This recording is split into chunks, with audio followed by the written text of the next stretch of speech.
Assalamualaikum everyone. Today I will discuss about basic spoken English.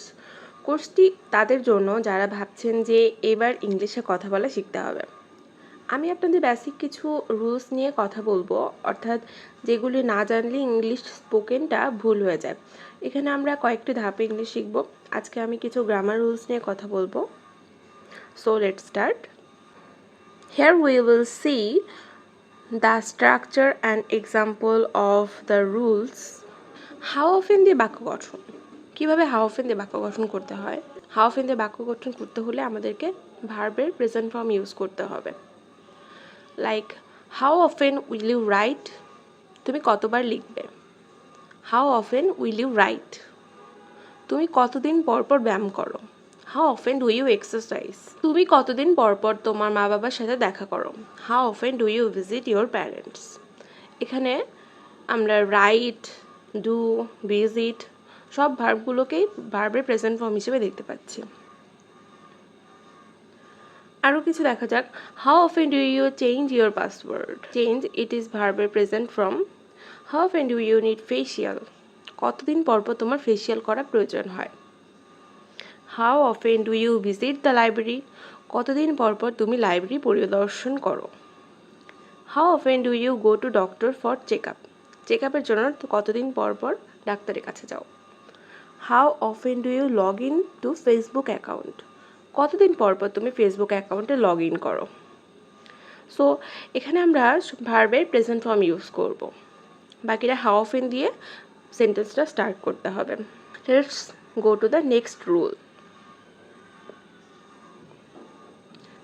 I am trying to, অর্থাৎ কোনো কিছু চেষ্টা করতেছি, কোনো কিছু চেষ্টা করতেছি বোঝালে আই এম ট্রাইং টু দিয়ে সেন্টেন্সটা শুরু হবে, এমনকি ভার্বের প্রেজেন্ট ফর্ম হবে। লাইক আমি ইংরেজি শিখতে চেষ্টা করতেছি। I am trying to learn English. I am trying to, আমি চেষ্টা করতেছি লার্ন ইংলিশ। আমি কিছু করার চেষ্টা করতেছি। I am trying to do something.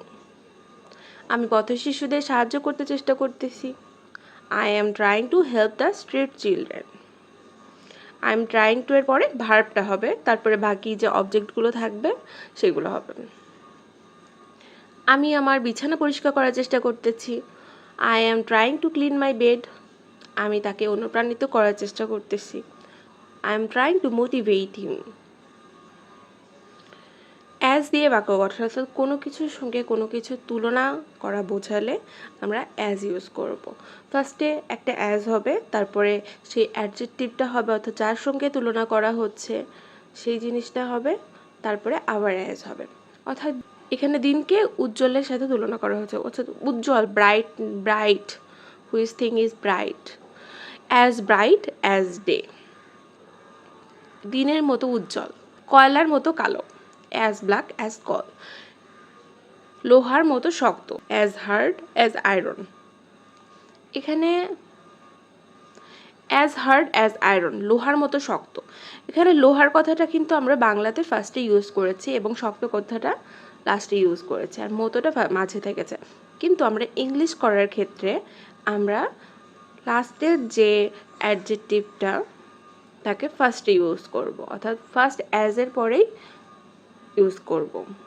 অবস্থাটা কেমন, যেমন কালো, শক্ত, ঠান্ডা, উজ্জ্বল, এই অ্যাডজেক্টিভগুলোকে আমরা মাঝে ইউজ করব, তারপর যেটাকে তুলনা করব সেটা লাস্টে ইউজ করব। বরফের মতো ঠান্ডা, তাহলে ঠান্ডা এটা হচ্ছে অ্যাডজেক্টিভ, তাই ফার্স্টে অ্যাজ এর পরে আমরা ঠান্ডাটাকে ইউজ করব, অ্যান্ড কিসের মতো ঠান্ডা, বরফের মতো, আমরা তারপরে সেটাকে ইউজ করব। অ্যাজ কোল্ড অ্যাজ আইস, বরফের মতো ঠান্ডা। সিংহের মতো সাহসী, অ্যাজ ব্রেভ অ্যাজ লায়ন, বাঘের মতো শক্তিশালী, অ্যাজ স্ট্রং অ্যাজ টাইগার। ফুলের মতো পবিত্র, পবিত্র এটা হচ্ছে অ্যাডজেক্টিভ, এটাকে তার জন্য ফার্স্ট অ্যাজের পরে আমরা রেখেছি। অ্যাজ পিওর অ্যাজ ফ্লাওয়ার, দিনের মতো পরিষ্কার, অ্যাজ ক্লিয়ার অ্যাজ ডে। তাহলে আমরা এখানে এই রুলসটিতে কি দেখতে পাচ্ছি, কোনো কিছুর সঙ্গে কোনো কিছু তুলনা করা বোঝালে যে অ্যাডজেক্টিভটা থাকবে সেটা ফার্স্ট অ্যাজের পরে আমরা ইউজ করব, অ্যান্ড তারপরে বাকি নাউনটাকে ইউজ করব। এরপরে আপনি যদি কাউকে সুপারিশ করতে চান, অর্থাৎ পোলাইটলি কোনো কিছু বলতে চান, তাহলে আমরা উড ইউ মাইন্ড ইউজ করব, or would you please use করব। উড ইউ মাইন্ডের ব্যবহারের ক্ষেত্রে দেখতে পাই যে would you mind plus verb plus ING, অর্থাৎ যখন আপনি উড ইউ মাইন্ড ইউজ করবেন তখন ভার্বের সঙ্গে আইএনজি যোগ হবে, কিন্তু যখন উড ইউ প্লিজ ইউজ করবে তখন ভার্বের প্রেজেন্ট ফর্ম ইউজ করতে হবে। আপনি কি একটু সরে বসবেন? Would you mind moving aside please? এখানে উড ইউ মাইন্ডে পরে ভার্বের সাথে আইএনজি যোগ করা হয়েছে, মুভের সঙ্গে আইএনজি যোগ করে মুভিং হয়েছে। আর আমরা যদি উড ইউ প্লিজ ইউজ করি তাহলে দেখতে পাচ্ছি would you please move aside please, আর এটাও দেওয়া যেতে পারে would you please move aside. আপনার পরের প্লিজটা নাও ইউজ করতে পারেন, এটা ব্যাপার না। তাহলে would you please move aside, এখানে ভার্বের প্রেজেন্ট ফর্ম ইউজ করছি। আমাকে কিছু টাকা ধার দিবেন কি? Would you mind lending me some money? যখন আমরা উড ইউ মাইন্ড ইউজ করছি তখন ভার্ব অর্থাৎ লেন্ডের সঙ্গে আইএনজি যোগ হচ্ছে। আর যখন প্লিজ দিয়ে আমরা সেন্টেন্স করছি would you please lend me some money, তখন লেন্ড ভার্বের প্রেজেন্ট ফর্ম হিসেবে ইউজ হবে। অর্থাৎ কাউকে কোনো কিছু পোলাইটলি বলার ক্ষেত্রে আমরা এটা ইউজ করব। এরপরে রুলসে আমরা দেখতে পাচ্ছি বাংলা বাক্যে যদি কিনা টাইপের প্রশ্ন থাকে, যেমন সে গিয়েছিল কিনা, সে জানে কিনা, এরকম টাইপের কোশ্চেনের ক্ষেত্রে ইংরেজিতে কিনার পরিবর্তে ইফ ব্যবহার করতে হয়। সে গিয়েছিল কিনা আমি জানি না, I don't know if he went. অর্থাৎ আমি জানি না কথাটা কিন্তু আমরা এখানে ইংলিশে ফার্স্টে ইউজ করব, আই ডোন্ট নো। আমি জানি না আমাকে তোমার মনে পড়ে কিনা, কিন্তু তুমি সবসময় আছো আমার কল্পনায়। I don't know if you recall me, আমি জানি না আমাকে তোমার মনে পড়ে কিনা। But you are always in my contemplation, কিন্তু তুমি সবসময় আছো আমার কল্পনায়। কিন্তু তুমি সবসময় আছো আমার কল্পনায় কথাটা যা আছে তাই থাকবে, কিন্তু ফার্স্টের যে রুলসটা আমরা ইউজ করব, জানি না আমাকে তোমার মনে পড়ে কিনা কথাটা আমরা ইউজ করব আই ডোন্ট নো। এখানে কিনা এর জন্য ইফ ইউ রিকল মি। তোমার মতো কিছুই নেই, অর্থাৎ মতো সাজিয়ে রাখার মতো কিছুই নেই, দেখার মতো কিছু নেই, এরকমের ক্ষেত্রে আমরা দেয়ার্স নাথিং ইউজ করব। তোমার কাছে প্রমাণ করার মতো কিছুই নেই, there's nothing you can proof. মতো কিছু নেই এর সাইডটা আগে ইউজ করবো দেয়ার্স নাথিং তোমার কাছে প্রমাণ করার, অর্থাৎ ইউ ক্যান প্রুফ।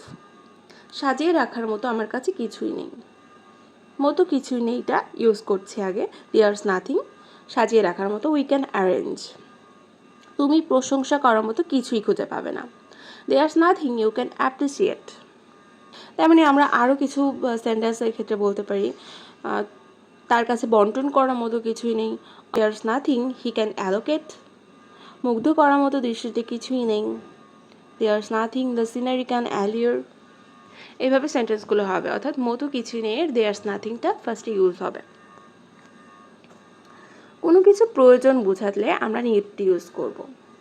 আমার বই প্রয়োজন, আমার খাতা প্রয়োজন, আমার ইংলিশ শেখা প্রয়োজন। এখানে তাহলে স্ট্রাকচারটা আমরা কি হবে দেখি, প্রথমে সাবজেক্ট হবে, তারপরে যে জিনিসটা প্রয়োজন অর্থাৎ নিড টু, কোনো কিছু প্রয়োজন বোঝালে আমরা নিড টু ইউজ করব, সাবজেক্টের পরে আমরা নিড টু ইউজ করব, তারপর ভার্বের প্রেজেন্ট ফর্ম হবে। যেমন আমার ইংরেজি শেখা প্রয়োজন, I need to learn English. I need to, I ফার্স্টে সাবজেক্ট, তারপরে প্রয়োজন যে নিড টু, তারপর ভার্বের প্রেজেন্ট ফর্ম লার্ন, তারপরে কী প্রয়োজন সেই জিনিসটা অর্থাৎ বাকি অবজেক্টটা ইউজ করব। আমার একটি গাড়ি কেনা প্রয়োজন, আই নিড টু বাই এ কার। আমার তাকে সাহায্য করা প্রয়োজন, I need to help him. এখানে ভার্বের হেল্প প্রেজেন্ট ফর্ম হিসেবে ইউজ হয়েছে, তারপর বাকি অংশটা ইউজ করেছি। আমার কাজটি করা প্রয়োজন, I need to do the work. আমার কাজটি করা প্রয়োজন। এর পরের রুলসে আমরা দেখতে পাচ্ছি আমি পারছি। আমি কোনো কিছু পারছি বোঝাতে হলে বলতে হবে I am being able. I am being able. আমি ইংরেজিতে কথা বলতে পারছি, I am being able to speak English. I am being able to speak English. Say motorcycle চালাতে পারছে, he is being able to ride A motorcycle. পা ভাঙা ছেলেটি দৌড়াতে পারছে। The boy with broken leg is being able to run.